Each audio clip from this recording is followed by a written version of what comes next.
नमस्कार, खबरों का पंचनामा देख रहे हैं आप। मैं हूं आपके साथ पूजा। हम लेकर आए हैं देश और दुनिया की 5 बड़ी खबरें, जिसमें चर्चा के लिए मेरे साथ स्टूडियो में मौजूद हैं कैपिटल टीवी के editor in chief doctor Manish Kumar. Doctor साहब, बहुत बहुत स्वागत है आपका। धन्यवाद। सबसे पहले नजर हेडलाइंस पर। लोकसभा चुनाव के तीसरे चरण की वोटिंग हुई पूरी। 12 राज्यों की 93 सीटों पर हुआ मतदान। वोटर्स में दिखा जबरदस्त उत्साह। पश्चिम बंगाल, असम में हुई बम्पर वोटिंग। पीएम मोदी ने अहमदाबाद में डाला वोट। दिव्यांग लड़के से मिले, बुजुर्ग महिला से बंधवाई राखी और स्केच पर दिया ऑटोग्राफ। लोगों में दिखा जबरदस्त उत्साह। वोट डालने की बात किया पीएम ने धुआंधार प्रचार। अरविंद केजरीवाल को सुप्रीम कोर्ट से लगा बड़ा झटका। बहस पूरी होने के बाद फैसला दिए बिना उठी बेंच, नहीं मिली कोई राहत। तो वहीं दिल्ली के राउज एवेन्यू कोर्ट ने बढ़ाई न्यायिक हिरासत। रामगोपाल यादव का राम मंदिर पर विवादित बयान। कहा, राम मंदिर बेकार, नक्शा ठीक नहीं। भड़की बीजेपी तो दूसरी तरफ मुस्लिम आरक्षण पर पलटे लालू यादव।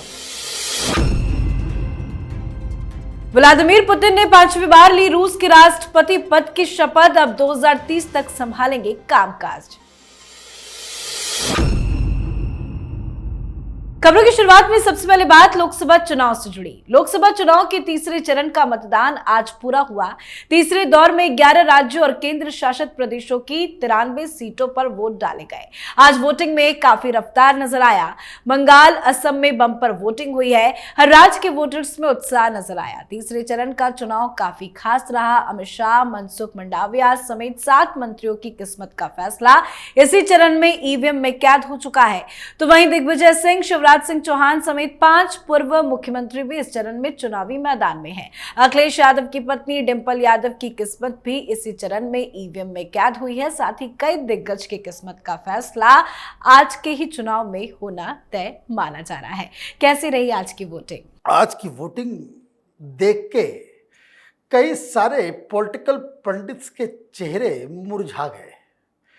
कल तक जो कह रहे थे कम वोटिंग हो रही है, बीजेपी हारने वाली है, तो मोदी का जादू नहीं चल रहा है, तमाम तरह की चीज़ें, आज वही जो लोग पिछले 2 चरण के चुनाव में अलग अलग थ्योरीज दे रहे थे कि मामला फंस गया है, ये हो गया है, वो हो गया है, आज अपनी ही दलीलों की वजह से इनको मुंह की खानी पड़ रही है।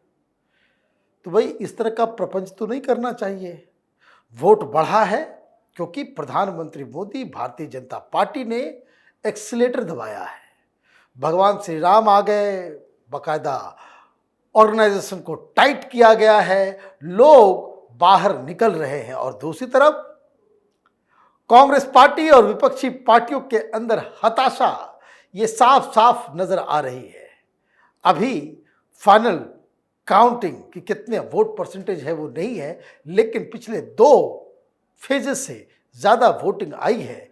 इससे भारतीय जनता पार्टी को फायदा होता नजर आ रहा है और विपक्ष कमजोर होता नजर आ रहा है। जी, तो तीसरा चरण काफी महत्वपूर्ण रहा। साथ ही आज पीएम मोदी ने भी अपना वोट डाला है। अहमदाबाद में रानी इलाके में स्थित निशान पब्लिक स्कूल के पोलिंग बूथ पर जाकर पीएम मोदी ने मतदान किया। वोट डालने के बाद पीएम बाहर निकले तो वहां लोगों से मुलाकात की।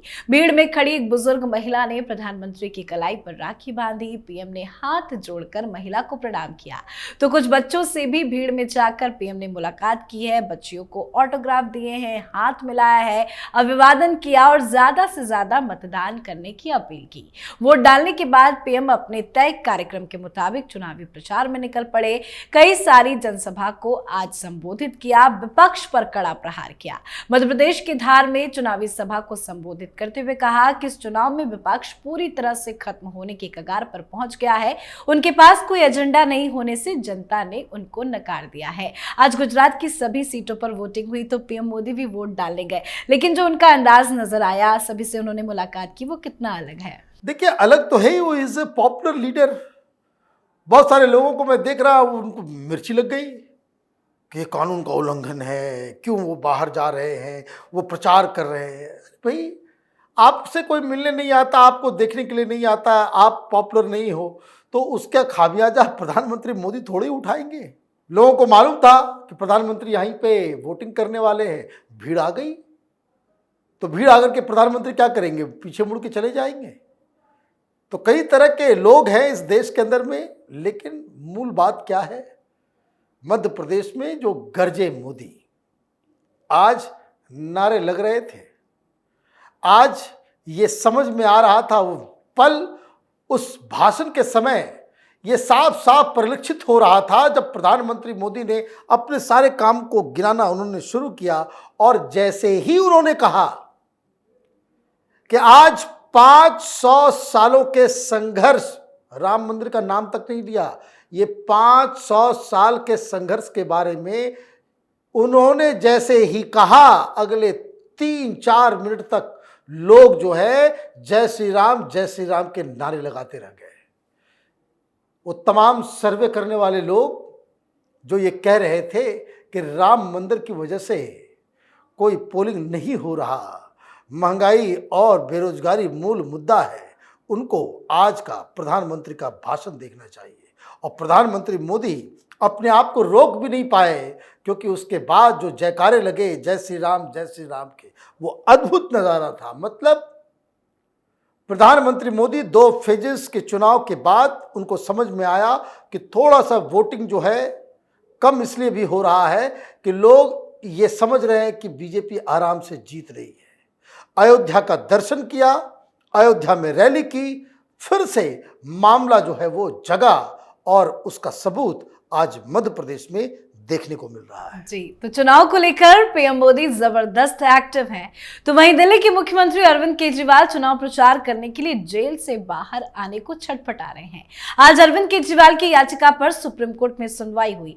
अंतरिम जमानत पर जमकर बहस हुई। आम आदमी पार्टी को उम्मीद थी कि आज सुप्रीम कोर्ट के जज केजरीवाल को राहत देंगे, पर सुप्रीम कोर्ट ने दोनों पक्षों की दलीलें सुनने के बाद कोई फैसला नहीं सुनाया। आज कोई राहत केजरीवाल को नहीं मिली है। सुनवाई के बाद सुप्रीम कोर्ट की बेंच बिना कोई आदेश दिए बगैर उठ गई। खबरों के मुताबिक अब सुप्रीम कोर्ट की बेंच 9 मई को फिर से इस मसले पर सुनवाई करेगा। तो वहीं सुप्रीम कोर्ट के साथ साथ दिल्ली के राउज एवेन्यू कोर्ट से भी केजरीवाल को बड़ा झटका लगा। केजरीवाल की न्यायिक हिरासत को 20 मई तक के लिए बढ़ा दिया गया है। क्या कुछ हुआ आज सुप्रीम कोर्ट में? देखिए, सुप्रीम कोर्ट में तो मामला टल गया। खबर आ रही है कि भाई 9 तारीख को सुनवाई होगी, लेकिन जो एग्जैक्ट वर्ड जज साहब ने कहा कि बहुत लंबा चल रहा है डिस्कशन, तो मे बी ऑन 9th और नेक्स्ट वीक लग रहा है कि मामला लटक गया, नहीं मिलने वाली है बेल। कारण बहुत ही सिंपल है। ये फैसला सुप्रीम कोर्ट का फैसला होगा जो एक नज़ीर बनेगा। It will become an example for other cases. और यहां अगर आपने केजरीवाल को ये सहूलियत दी कि वो प्रचार प्रसार कर सकते हैं इलेक्शन तक के लिए, तब तो ये फ्री फॉर ऑल हो जाएगा। फिर कभी भी किसी भी पॉलिटिकल लीडर को चुनाव के समय अगर वो सजा याफ्ता भी हो तो वो इंटरिम बेल के लिए अप्लाई कर पाएगा। और सुप्रीम कोर्ट का फैसला है तो लोअर कोर्ट और हाई कोर्ट में ये मामला जाएगा। तो इस फैसले की वजह से उन लोगों को भी वो सहूलियत मिल जाएगी। मतलब देश में आम जनता के लिए कानून अलग, नेताओं के लिए कानून अलग, ये सुप्रीम कोर्ट तो होने नहीं देगा। और इसलिए मुझे लग रहा है कि अब ये मामला जो है वो टल गया है तो टल ही गया है। जी, अब बात चुनाव के बीच विपक्ष के नेताओं के कुछ बयानों की, जिसकी चर्चा आज पूरे दिन रही।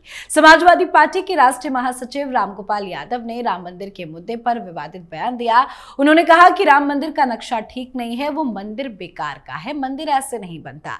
रामगोपाल के बयान पर बीजेपी भड़क उठी है। तो वहीं लालू यादव भी मुस्लिम आरक्षण पर बुरे फंस गए हैं। आज सुबह मीडिया से बात करते हुए लालू प्रसाद यादव ने कहा कि मुस्लिमों को आरक्षण मिलना चाहिए, पर बीजेपी के हमलों के बीच उनके सुर कुछ घंटों के बाद ही पलट गए। यू टर्न लेते हुए लालू प्रसाद यादव ने बाद में कहा कि आरक्षण सामाजिक आधार पर होता है, धर्म के आधार पर नहीं। मंडल कमीशन मैंने लागू किया था। क्या जानबूझकर चुनाव के बीच में इस तरह के बयान आते हैं? देखिए, प्रधानमंत्री मोदी को इन लोगों ने सच साबित कर दिया। अभी कुछ दिन पहले तक ये कह रहे थे कि कहाँ है कांग्रेस के मैनिफेस्टो में, तो अलग अलग जगहों से कांग्रेस के लीडर्स तो कह रहे हैं कि मुसलमानों को हम रिजर्वेशन देंगे।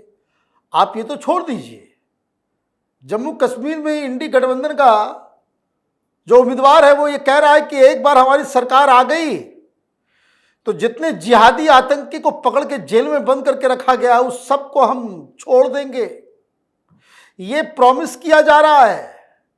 और इस इंडी गठबंधन का एंटी हिंदू स्टांस वो साफ साफ नजर आ रहा है। कितना घृणा, इतनी नफरत कि रामगोपाल यादव यहां तक कह देते हैं कि जिस मंदिर के ऊपर तमाम विश्व भर के हिंदुओं को गर्व है, आप कह रहे हो कि बेकार मंदिर बना है।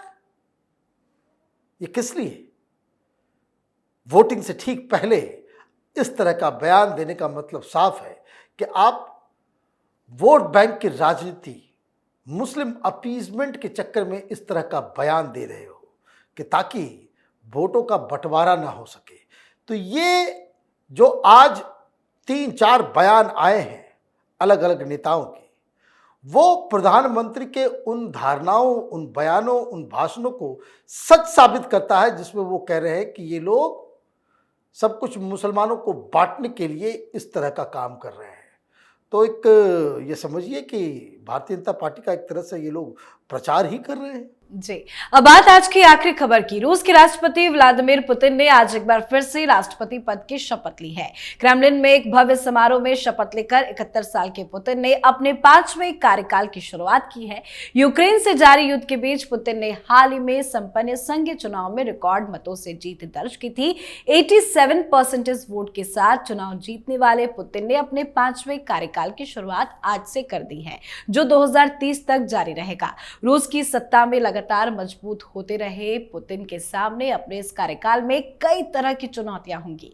खासतौर से यूक्रेन में युद्ध का संकट उनके सामने एक बड़ा चैलेंज है। एक बार फिर से राष्ट्रपति बने हैं पुतिन, लेकिन इस बार कठिनाइयां कितनी ज्यादा हैं। देखिए, पुतिन के सामने सबसे बड़ी जो चुनौती है वो यूक्रेन वॉर को न सिर्फ खत्म करना, बल्कि यूक्रेन वॉर की वजह से आपने क्या गेन किया ये वहां की जनता को समझाना। पुतिन साहब की पूरी स्टेक जो है यूक्रेन वॉर में लगी हुई है। वो कारण ये है कि समय इतना ज़्यादा हो गया कि जो आर्मी, जो सेना चुटकी भर में वो यूक्रेन के ऊपर विजय हासिल कर सकती थी, ये ओपन एंडेड वॉर चल रहा है। पता नहीं जीत पाएंगे, नहीं जीत पाएंगे, क्या होगा, नहीं होगा, कई सारी चीज़ें एक साथ हो रही है। तो उससे क्या हो रहा है? इकोनॉमिक कंडीशंस और तो और दुनिया भर के तमाम तरह के प्रतिबंध, बिजनेस, इंटरनेशनल डिप्लोमेसी, ये सब कुछ सफ़र कर रहा है। लेकिन इस युद्ध की वजह से पुतिन साहब रूस के अंदर पॉपुलर भी हैं, चुनाव जीत के आए हैं। हालांकि चुनाव उस तरीके से नहीं होते जिस तरह से हिंदुस्तान में होता है, लेकिन फिर भी वो चुनाव जीत के आए, पॉपुलर हैं, उनके सामने कोई चैलेंजर तो नज़र आता नहीं है। तो अब देश के अंदर और देश के बाहर अपनी खुद की और रूस की प्रतिष्ठा को कायम रखना, ये सबसे बड़ी चुनौती है। जी, बहुत बहुत धन्यवाद सर बातचीत के लिए। धन्यवाद। खबरों का पंचनामा में आज के लिए फिलहाल इतना ही। देश विदेश की बाकी खबरों और उनके सटीक एनालिसिस के लिए देखते रहिए कैपिटल टीवी। हमें लाइक कीजिए, शेयर कीजिए और कैपिटल टीवी को सब्सक्राइब कीजिए। नमस्कार।